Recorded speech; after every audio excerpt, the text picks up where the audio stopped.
اب آ جائیے دوسری چیز کی طرف جو ہے وضو. تو پہلی حدیث صحیح بخاری اور مسلم کی متفق علیہ حدیث کہ آپ صلی اللہ علیہ وسلم نے فرمایا کہ جو شخص اچھی طرح وضو کرے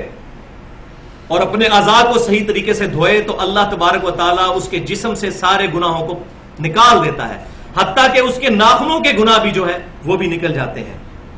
الحمدللہ. دوسری حدیث بھی صحیح بخاری اور مسلم کی متفق علیہ حدیث ہے کہ آپ صلی اللہ علیہ وسلم نے فرمایا جب مسلمان فرض نماز کا وضو اچھی طرح کرتا ہے،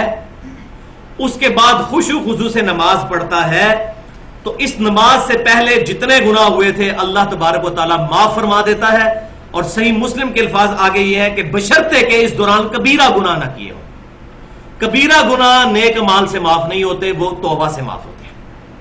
تو یہ کہا جاتا ہے نا جو وضو کرنے سے یا نماز پڑھنے سے گناہ معاف ہو جاتے ہیں، اس سے مراد چھوٹے گناہ ہیں. آٹومیٹیکلی وداؤٹ توبہ کے چھوٹے گناہ معاف ہو جاتے ہیں، لیکن بڑے گناہ جو ہیں کبیرہ گناہ، اب یہ ہماری بدقسمتی ہے کہ اکثر گناہ کبیرہ ہی ہیں. جھوٹ، چغلی، غیبت، گالی گلوچ، ماں باپ کی نافرمانی، اکثر گناہ جو ہیں وہ کبیرہ ہی ہیں. تیسری حدیث صحیح بخاری اور مسلم کی متفق علیہ حدیث ہے کہ آپ صلی اللہ علیہ وسلم نے فرمایا کہ میری امت کے لوگ جب قیامت والے دن بلائے جائیں گے تو ان کے چہرے، پیشانی اور یہ ہاتھ چمک رہے ہوں گے ان کے اعضائے وضو کی وجہ سے،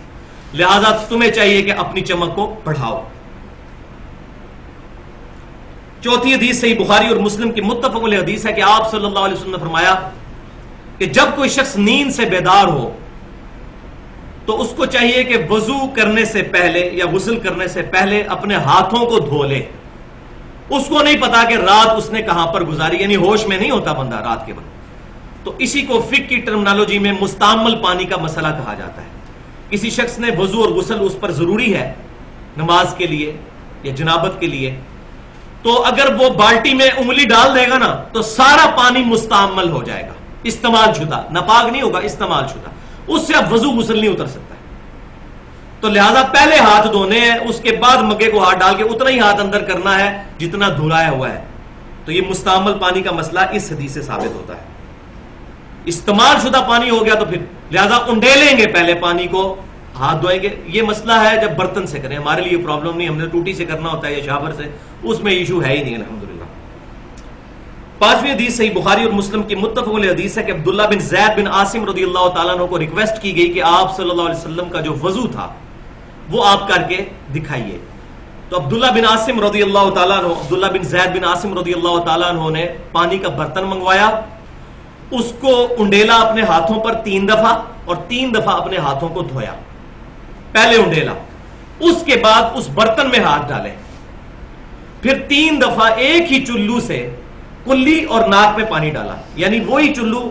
منہ میں بھی پانی اور ساتھ ہی ناک میں. علیحدہ علیحدہ سے بھی ثابت ہے، لیکن مضبوط روایتیں بخاری مسلم کی یہی کہتی ہیں کہ ایک ہی چلو لینا چاہیے کلی اور ناک کے لیے. یہ بھی ایک امپورٹنٹ مسئلہ ہے جو لوگوں کو نہیں پتا.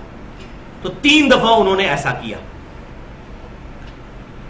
پھر انہوں نے برتن میں 3 دفعہ ہاتھ ڈالا اور 3 دفعہ اپنے چہرے کو دھویا، پھر برتن میں 3 دفعہ ہاتھ ڈالا، اپنا دایاں بازو دھویا، پھر 3 دفعہ ہاتھ ڈالا اور بایاں بازو دھویا. پھر آپ رضی اللہ تعالیٰ عنہ نے پانی لے کر ہاتھ پر ڈال کر اپنے دونوں ہاتھوں سے پورے سر کو، یہ پیشانی سے لے کر پیچھے تک یوں لے کے گئے اور پھر آگے لے کر آئے. اس طریقے سے سر کا مسح کیا. اور اس کے بعد آپ رضی اللہ تعالیٰ عنہ نے فرمایا میں نے وہی وضو کیا ہے جو آپ صلی اللہ علیہ وسلم وضو فرمایا کرتے تھے. چھٹی حدیث رسول اللہ صلی اللہ علیہ وسلم سے صحیح بخاری میں ہے کہ اعضائے وضو کا ایک بار دھونا بھی ثابت ہے، 2 بار دھونا بھی اور 3 بار دھونا. قرآن پاک میں تو 1 دفعہ کا ذکر آیا ہے، لیکن احادیث میں 3 تک بھی ثابت ہے، 3 دفعہ بھی دھویا جا سکتا ہے. اب کچھ احادیث وضو میں احتیاط سے متعلق، یہ بہت امپورٹنٹ احادیث ہے. پہلی حدیث صحیح مسلم سے کہ مکہ سے مدینہ شریف کی طرف جاتے ہوئے آپ صلی اللہ علیہ وسلم نے راستے میں ایک جگہ پڑاؤ کیا تو صحابہ کرام علیہم رضوان نے وضو کیا عصر کی نماز ادا کرنے کے لیے. تو کچھ صحابہ نے تیزی میں وضو کیا اور ان کی ایڑیاں جو ہیں وہ چمکتی ہوئی نظر آ رہی تھی. تو آپ صلی اللہ علیہ وسلم نے فرمایا کہ بے شک ایڑیوں کو خشک رہنے کی وجہ سے عذاب دیا جائے گا، وضو احتیاط کے ساتھ کیا کرو. تو تو اس سے بھی یہ بات پتہ چل گئی کہ وضو میں پاؤں کا دھونا ہی ضروری ہے، اور اس میں ایڑیوں کی خصوصاً سخت جگہ ہوتی ہے، سردیوں کے موسم میں اس کو صحیح طریقے سے ملنا چاہیے۔ دوسری حدیث جامعہ ترمذی اور سنن ابن ماجہ میں ہے کہ آپ صلی اللہ علیہ وسلم نے فرمایا کہ جب کبھی بھی تم وضو کرو تو اپنے ہاتھ اور پاؤں کی انگلیوں کا خلال بھی کرو۔ ہاتھ جب دھوئیں گے تو ہاتھ کی انگلیوں کا خلال کریں گے، اور جب پاؤں دھوئیں گے تو پاؤں کی انگلیوں کا بھی خلال کریں گے۔ اب احتیاط کا مطلب یہاں پر میں ایک چیز بتا دوں کہ یہ وضو کرتے ہوئے احتیاط کا مطلب اسراف بھی نہیں ہونا چاہیے اور کنجوسی بھی نہیں ہونی چاہیے، کیونکہ صحیح حدیث ہے، بخاری اور مسلم کی متفق علیہ حدیث ہے کہ آپ صلی اللہ علیہ وسلم ایک مد پانی سے وضو فرما لیا کرتے تھے،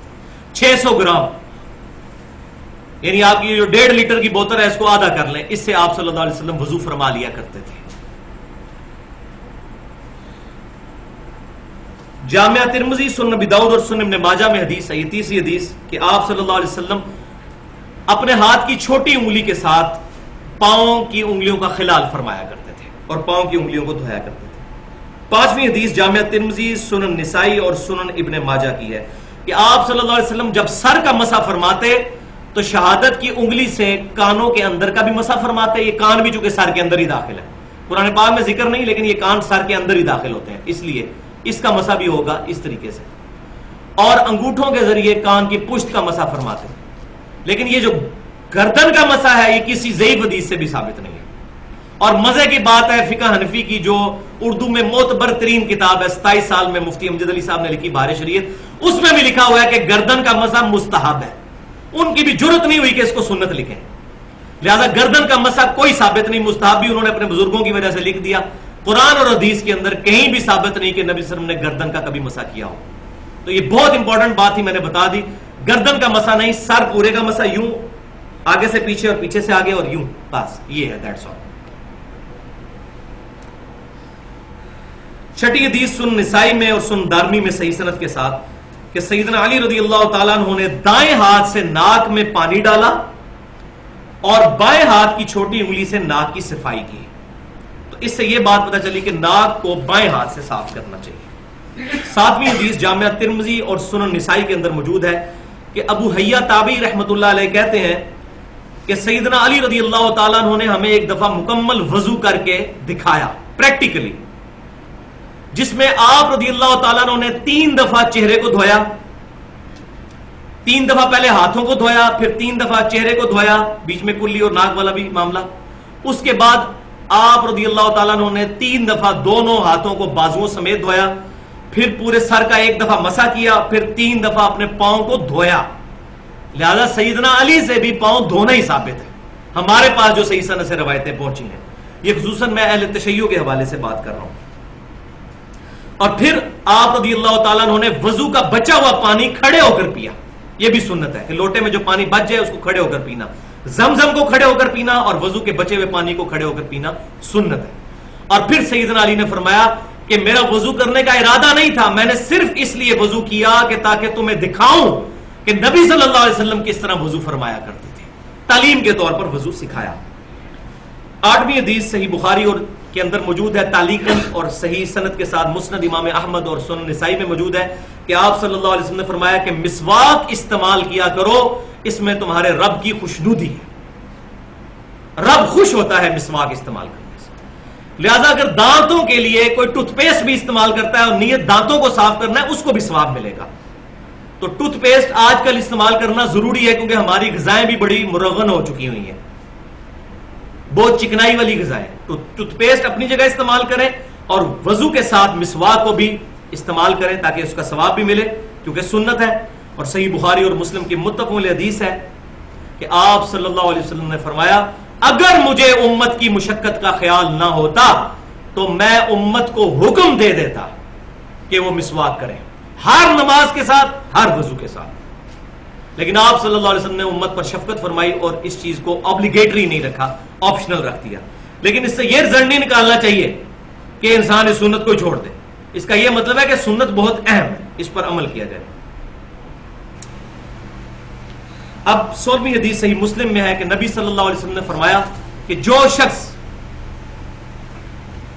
وضو کرنے کے بعد پڑھ لے اشہد ان لا الہ الا اللہ وحدہ لا شریک لہ واشهد ان محمدن عبدہ ورسولہ، اللہ تعالیٰ جنت کے 8 دروازے اس کے لیے کھول دیتا ہے۔ الحمدللہ۔ اس میں آسمان کی طرف دیکھنا، انگلی اٹھانا شرط نہیں، وہ روایتیں بالکل ضعیف ہیں۔ صحیح مسلم میں بس اتنے ہی الفاظ ہیں کہ 8 دروازے کھل جائیں گے یہ دعا پڑھنے سے۔ اور 17ویں حدیث سنن نسائی الکبریٰ کے اندر صحیح سند کے ساتھ ہے کہ آپ صلی اللہ علیہ وسلم نے وضو کے بعد یہ دعا بھی پڑھی ہے، سبحانک اللہم و بحمدک اشہد ان لا الہ الا انت استغفرک و اتوب الیک۔ اور ساتھ تابعی کے اقوال بھی موجود ہے، قول بھی، کہ جو شخص یہ پڑھے گا اللہ تعالیٰ اس دعا کو قیامت تک کے لیے اس کو محفوظ کر کے رکھ دے گا اور قیامت تک اس کا اجر عظیم عطا فرمائے گا۔ تو یہ محفل سے اٹھنے کی جو دعا ہے یہ وہی والی دعا وضو کے بعد بھی ثابت ہے، دیکھ لیں۔ اب میرے ایمان کا تقاضا ہے کہ میں چلتے چلتے وضو کی جب بات ہوئی ہے تو اب میں آخری حدیث اپنے ایمان کو تازہ کرنے کے لیے بیان کر دوں۔ صحیح بخاری میں کتاب الشروط چیپٹر میں 4تھی حدیث ہے۔ سیدنا اربا بن مسعود رضی اللہ تعالیٰ عنہ جو اس وقت تک مسلمان نہیں ہوئے تھے، صلح حدیبیہ کے موقع پر وہ کافروں کی طرف سے ایجنٹ بن کر نبی صلی اللہ علیہ وسلم کے پاس آئے، اور جو کچھ پھر انہوں نے دیکھا وہ وجد آمیز منظر ہے۔ اربا بن مسعود کہتے ہیں کہ میں نبی صلی اللہ علیہ وسلم کی طرف ڈائریکٹ تو دیکھتا نہیں تھا، تو کنکھیوں سے ایسے ایسے کر کے دیکھتا تھا، ایسے ڈائریکٹ دیکھتے تو ظاہر روپ پڑتا تھا جناب، دل ہلتا تھا، پیغمبر کا چہرہ یہ جھوٹے کا چہرہ نہیں ہو سکتا، اور بعد میں وہ ایمان بھی لے آئے۔ اور صحیح مسلم میں حدیث ہے کہ عیسیٰ بن مریم کی شکل اربا بن مسعود سے ملتی ہے، یہ وہ اربا بن مسعود ہیں جو بعد میں مسلمان بھی ہوئے، پھر عبداللہ بن مسعود کے چھوٹے بھائی۔ وہ کہتے ہیں کہ میں کنکھیوں سے یوں تھوڑی دیر بعد یوں کر کے دیکھتا تھا، کہتے ہیں اللہ کی قسم میں بڑے بڑے بادشاہوں کے دربار میں گیا، میں نے کسی بھی بادشاہ کی اتنی تعظیم نہیں دیکھی جتنی محمد صلی اللہ علیہ وسلم کے اصحاب محمد صلی اللہ علیہ وسلم کی کرتے ہیں۔ خدا کی قسم نبی صلی اللہ علیہ وسلم جب وضو فرماتے ہیں تو وہ آپ صلی اللہ علیہ وسلم کے وضو کا پانی نیچے نہیں گرنے دیتے، آپ صلی اللہ علیہ وسلم کا بلغم شریف بھی صحابہ کے ہاتھوں پر آتا ہے، اور اگر کسی صحابی کو نہیں ملتا تو وہ دوسرے کے ہاتھوں سے مل کر اپنے چہرے پر ملتا ہے، اور قریب تھا کہ نبی صلی اللہ علیہ وسلم کا تھوک مبارک حاصل کرنے کے لیے آپس میں لڑ پڑے۔ اور جب آپ صلی اللہ علیہ وسلم بات کرتے ہیں تو اتنی تعظیم سے سنتے ہیں اور اتنی خاموشی سے کہ گویا پرندے ان کے سروں پر بیٹھے ہوئے ہیں، اور آپ صلی اللہ علیہ وسلم کے روب کی وجہ سے نظریں اٹھا کر آپ صلی اللہ علیہ وسلم کی طرف نہیں دیکھتے۔ کہتے ہیں میں بڑے بڑے بادشاہوں کے دربار میں گیا لیکن کسی کی ایسی عزت میں نے نہیں دیکھی۔ لیکن آج وہ بدبخت بھی ہیں کہ جنہوں نے اپنے صوفیاء اور بزرگوں کے بارے میں چیزیں منسوب کی ہیں، ان کے وضو کا پانی اور جھوٹا پیتے ہیں اور اس کو کمپیئر کرتے ہیں نبی صلی اللہ علیہ وسلم کے ساتھ۔ ایسے ظالموں کو تو انشاءاللہ قیامت والے دن اللہ تعالیٰ ہی پوچھے گا، سبحانک اللہم و بحمدک اشہد ان لا الہ الا انت استغفرک و اتوب الیک۔ جو حق بات میں نے کہی اللہ تعالیٰ ہمارے دلوں میں راسخ فرمائے، اگر کوئی غلط بات میرے زبان سے نکل گئی جس بات میں اللہ تعالیٰ ہمارے دل سے محو کر دے، ہمیں کتاب و سنت اجماع کی تعلیمات پر عمل کرنے کی توفیق عطا فرمائے۔